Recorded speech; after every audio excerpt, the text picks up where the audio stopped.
Good evening. It is truly a pleasure and honor to be here with you this evening to share this gospel moment tonight. The gospel moment comes to us from the Gospel of Luke, chapter 14, 12 through 15, where Jesus is teaching again. He's at a dinner, and he's at a dinner with a lot of rich, wealthy people. And all of these people, as they enter the room, are excited to get to their spot, to where they stand as far as their richness is concerned. So the lessons Jesus is teaching with this passage, first there are two. First there is humility, and the second is inclusiveness. So here we start at chapter 14, 12 through 15. Then Jesus said to his host, "When you give a luncheon or dinner, do not invite your friends or your brothers or your relatives or your rich neighbors. If you do, they may invite you back, and so you will be repaid. But when you give a banquet, invite the poor, the crippled, the lame, the blind, and you will be blessed. Although they cannot repay you, you will be repaid at the resurrection of the righteous." When one of those who was sitting at the table with Jesus heard this, he said to Jesus, "Blessed is the man who will eat at the feast in the kingdom of God." Now this is further explained in the Gospel according to Spiritism, chapter 13, item 7. Jesus tells us that when we prepare a feast, we should not invite our friends and relations, but instead the poor and maimed. In their literal sense, these words appear to be absurd. But if we understand their spiritual essence, they are in fact sublime. It is not possible that Jesus intended us to invite the maimed and beggars from the streets to unite around our table instead of friends.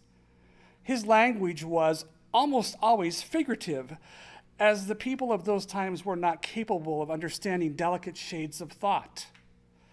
Therefore, it was necessary for him to use strong words which could produce colorful images.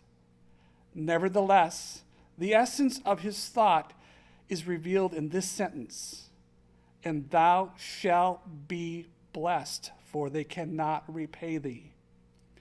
This means that we should not do good for a calculated reward, but only for the pleasure to be felt in doing so.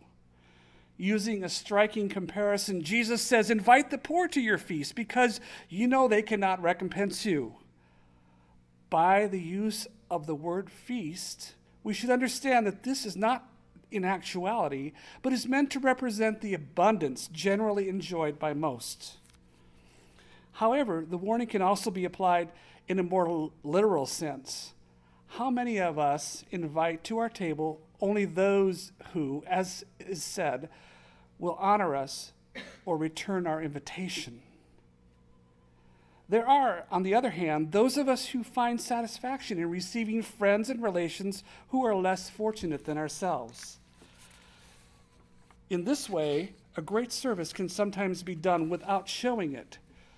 These people put into practice the teachings of Jesus without recruiting the blind and maimed, only if they do so with benevolence, without ostentation, and if they understand how to disseminate the benefit by means of sincere cordiality. So Jesus is not saying that we should not invite friends, relatives, and persons in our normal social circles, but we should remember to include those who are less fortunate, who are hurting, or may be lonely. For this is an act of charity. Jesus commands us to love and show charity to all.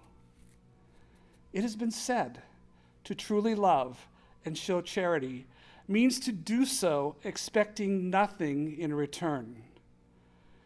Give an order that one day God may repay the good you have done, and so on.